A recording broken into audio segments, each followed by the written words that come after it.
Setelah si Harman ditangkap, apartemen Harman ini digeledah oleh polisi. Polisi pun menemukan bahwa di dinding apartemen si Harman ini banyak berlumuran darah. Tapi guys, pada saat itu si Harman ini sempat mengelak. Dia mengatakan ya kan bahwa itu adalah darah bekas daging sapi yang dia potong. Tapi ya polisi ini nggak langsung percaya kayak gitu aja ya kan. Polisi itu langsung menanyakan aktivitas Harman ini kepada tetangga-tetangga sekitar situ. Akhirnya ya udah ya kan mereka. Yo, what's up guys? Welcome back to Rizky Aulia Channel.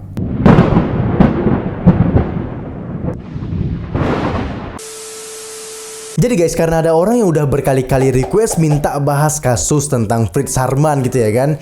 Ya udahlah, hari ini kita akan bahas tentang kasus si Fritz Harman guys. Nah, jadi si Fritz Harman ini adalah seorang pembunuh berantai yang berasal dari Jerman. Dia ini dikenal dengan julukan Jagar Hannover atau manusia serigala. Istilah manusia serigala atau vampir itu diberikan kepada Harman karena metode pembunuhan yang paling ia sukai itu adalah dengan menggigit tenggorokan korbannya. Si Harman ini juga dikenal sebagai penjual daging yang sukses guys. Dia juga dicintai oleh ibu-ibu rumah tangga karena dia itu menjual daging itu dengan harga yang sangat murah. Tapi siapa sangka gitu ya kan, daging yang dijual itu adalah daging. Nanti gua bahas guys. Pokoknya kalian nonton video ini sampai habis, jangan di skip-skip. Oke? Nah, seperti biasanya sebelum ke videonya jangan lupa kalian klik dulu tombol subscribe dan jangan lupa nyalakan lonceng notifikasinya biar kalian gak ketinggalan video-video yang paling terbaru yang ada di channel gue ini guys. Dan gue juga mengucapin terima kasih banget buat kalian yang udah mau tetap support channel ini. Dan ayo guys, support bersama-sama channel ini untuk mencapai 10.000 nih. Ini dikit lagi udah mau 10.000 nih guys.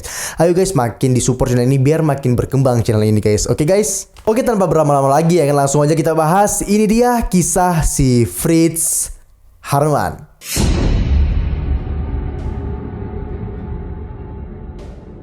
Fritz Harman lahir pada tahun 1879 di Hannover, Jerman. Nah, sejak kecil si Fritz ini suka bermain boneka, memakai gaun dan menghindari teman-temannya terutama laki-laki. Akibat perilakunya seperti itu ya kan, ayahnya ini memaksanya untuk berperilaku layaknya seperti anak-anak laki-laki pada umumnya gitu guys. Nah, akhirnya ya kan salah satunya ini ayahnya itu memaksa si Harman untuk masuk ke sekolah militer di kota Berlitz, Jerman. Saat bersekolah di sana, ternyata si Harman ini mengidap penyakit epilepsi. Akhirnya karena mereka tahu dia ada penyakit epilepsi, ya udah dia pun dikeluarkan dari sekolah militer tersebut. Nah, setelah dia keluar dari sekolah militer ya kan, dia itu bekerja di pabrik cerutu ayahnya. Tapi setahun dia kerja di pabrik itu, tiba-tiba dia melakukan pelecehan seksual terhadap anak laki-laki. Dan itu adalah kejahatan pertamanya yang dia lakukan. Oleh karena itu ya kan, dia ini ditangkap, didakwa dan dikirim ke rumah sakit jiwa. Akan tetapi pada saat dia sudah berada di rumah sakit jiwa, dia itu kabur dari rumah sakit tersebut dan lari ke negara Swiss. Nah, di negara tersebut dia itu sempat menikah dengan seorang wanita muda yang bernama Erna Lowert. Namun ya kan, pernikahan mereka itu berumur pendek ya guys. Jadi mereka tuh sempat berantem gitu ya kan, dan akhirnya Harman ini pergi balik ke Jerman pada tahun 1900. Nah, pada saat ditinggalin itu, ternyata istrinya itu dalam posisi hamil guys. Katanya sih si Harman itu balik ke Jerman gitu untuk menyelesaikan dinas wajib militernya. Tapi ya itu katanya dia aja. Nah, setelah itu pada tahun 1913 ya kan, dia itu menjalani hubungan sesama jenis. Dan akhirnya dia tinggal bersama pasangannya yang bernama Hans Granz. Hans Granz inilah yang pada akhirnya menjadi kaki tangan Harman dalam melakukan aksi kriminalnya guys. Pada tahun 1920-an ya kan, Harman ini dikenal sebagai penjual daging yang sukses dan dicintai oleh ibu-ibu rumah tangga. Dia dikenal karena menjual persediaan daging dengan harga miring ya kan. Dia itu menjual daging itu dengan harga murah guys. Tapi siapa sangka gitu ya kan guys, daging tersebut dia jual murah karena berasal dari daging manusia. Yaitulah daging dari korban mutilasi yang si Fritz Harman ini lakukan. Pembunuhan dan pemerkosaan besar-besaran dilakukan Harman pada tahun 1923. Nah, dia ini seringkali membunuh laki-laki muda maupun PSK laki-laki yang dia temui di sekitar stasiun kereta api pusat Hannover. Nah, di sini tuh si Fritz Harman ini adalah seorang homoseksual, tetapi yang dia bunuh ini juga kebanyakan tuh seorang laki-laki guys. Gue nggak paham kenapa dia bisa kayak gitu ya kan. Ya lanjutlah. Nah, akhirnya pada tanggal 17 Mei tahun 1924, ketika dua anak yang sedang bermain di Sungai Leni ya kan, mereka tuh menemukan tengkorak manusia. Dan 2 minggu kemudian ada lagi yang menemukan tengkorak tak jauh dari tempat penemuan pertama. Kerangka tersebut ya kan, setelah diidentifikasi ternyata itu adalah mayat laki-laki muda yang berusia 18 hingga 20 tahun. Gak lama kemudian gitu ya kan guys, dua anak laki-laki yang sedang bermain di lapangan dekat desa Dohren, mereka itu menemukan sebuah karung yang berisi banyak tulang manusia. Akhirnya pada tanggal 8 Juni, ribuan penduduk Hanover ini berkumpul di dekat Sungai Leni untuk menggeledah tepi sungai dan daerah sekitarnya. Nah, pada saat mereka sudah menyisir sungai itu ya kan, mereka pun menemukan sejumlah tulang manusia. Dan setelah itu mereka langsung saja menyerahkan kepada pihak berwajib ataupun polisi.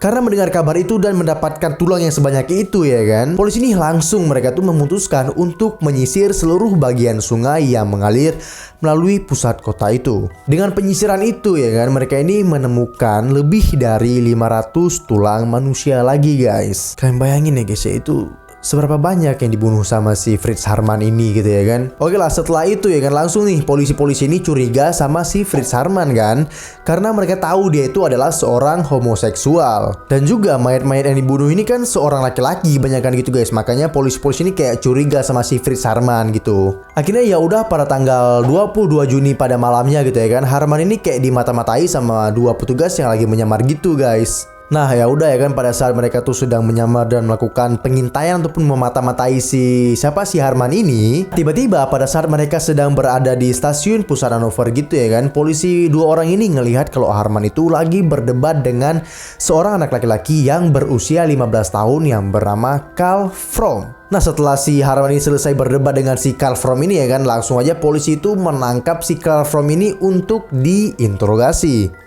Nah ya udah ya kan, setelah dia ditangkap diinterogasi, Fromm ini memberitahu ya kan kalau dia itu udah tinggal bersama si Haarmann ini selama 4 hari.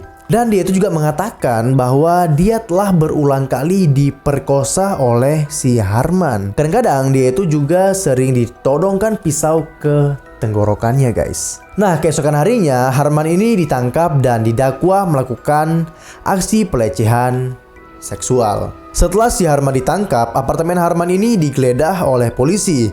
Polisi pun menemukan bahwa di dinding apartemen si Haarmann ini banyak berlumuran darah. Tapi guys, pada saat itu si Haarmann ini sempat mengelak. Dia mengatakan ya kan bahwa itu adalah darah bekas daging sapi yang dia potong. Tapi ya polisi ini nggak langsung percaya kayak gitu aja ya kan. Polisi itu langsung menanyakan aktivitas Haarmann ini kepada tetangga-tetangga sekitar situ. Akhirnya ya udah ya kan, mereka mengatakan bahwa lelaki muda sering berada ya kan ataupun sering berkunjung ke apartemennya si Haarmann ini. Jadi kayak setiap hari itu nggak setiap hari sih, setiap minggu tuh ada laki-laki muda yang datang ke apartemennya si Haarmann ini, dan itu pun laki-laki yang berbeda-beda guys. Dan akhirnya pada tanggal 29 Juni tahun 1924, polisi ini nemuin pakaian, sepatu dan kunci yang disimpan di apartemennya si Haarmann. Barang tersebut setelah diidentifikasi ternyata itu milik Robert Witzel yang berumur 18 tahun yang pada saat itu hilang. Nah, akibat kasus ini, akhirnya Haarmann pun mengaku telah memperkosa, membunuh, dan memutilasi banyak pria muda. Nah, yang gua rasa aneh ya guys ya, dia itu mengatakan kalau hal itu sebenarnya dia lakukan adalah sebagai gairah seksual yang gila. Dan dalam pengakuannya, Haarmann ini tidak pernah benar-benar bermaksud untuk membunuh salah satu korbannya.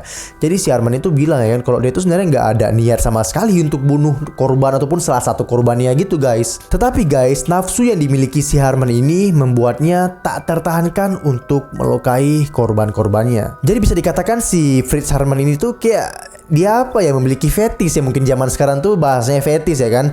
Fetisnya dia itu yang pertama oke lah ya kan, dia itu suka sama sesama jenis ataupun dia itu homoseksual.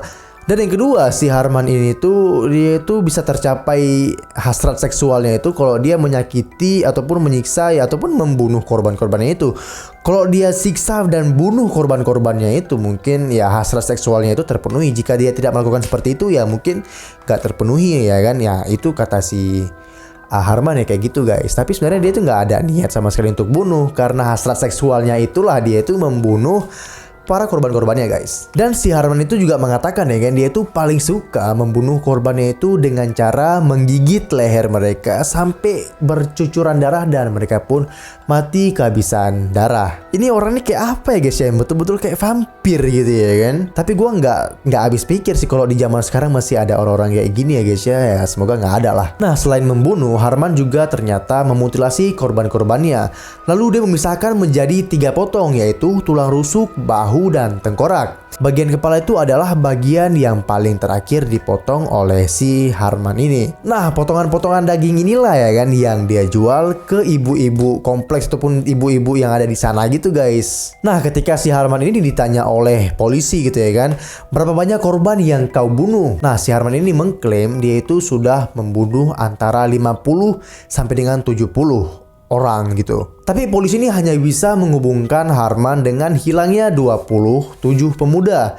Dan akhirnya dia didakwa dengan 27 pembunuhan. Pada tanggal 19 September tahun 1924, pengadilan memutuskan bahwa Harman dinyatakan bersalah atas 24 dari 27 pembunuhan. Dan dia itu dijatuhi hukuman mati dengan pemenggalan kepala. Harman pun dieksekusi pada tanggal 15 April tahun 1925 pukul 6 pagi di halaman penjara Hanover. Dan akhirnya si Harman ini berpulang ke Tuhannya dengan seperti itulah guys. Oke, sekian dulu dari kasus Fritz Harman ini, seorang seorang vampir di dunia nyata gitu ya kan. Dan juga dia itu membunuhnya itu kan dengan cara-cara yang sangat-sangat ekstrim gitu ya, menggigit leher korbannya. Dan dia mengatakan kalau itu adalah hasrat seksualnya guys. Aduh, parah banget sih. Tapi gimana nih menurut kalian tentang kasus si Fritz Harman ini guys? Kalau kalian ada komentar ataupun kritikan ataupun komentar apapun, boleh kalian komen di bawah ini. Mungkin gue ada salah yang gue jelasin, ada yang salah gitu ya kan. Kalian boleh komen di bawah ini. Ya karena gue udah riset di internet gitu ya kan, sedikit banget yang mempublish tentang kasus si Fritz Harman ini guys. Dan juga gue tuh banyak melihat kayak berbeda-beda ya kan. Tapi gue udah baca mungkin yang inilah yang masuk akal. Akhirnya ya udah gue rangkum semuanya. Yang gue dapat ya kayak gini. Kalau gue ada salah ya tolong dikoreksi gitu guys. Nah, jika kalian suka sama video ini, jangan lupa kalian klik tombol like dan kalian share video ini sebanyak-banyaknya. Dan jangan lupa yang paling penting ini ya kan, kalian klik tombol subscribe dan nyalakan lonceng notifikasinya guys. Oke, sekian dulu, gua Rizky Aulia. Sampai jumpa di video-video selanjutnya. Bye-bye.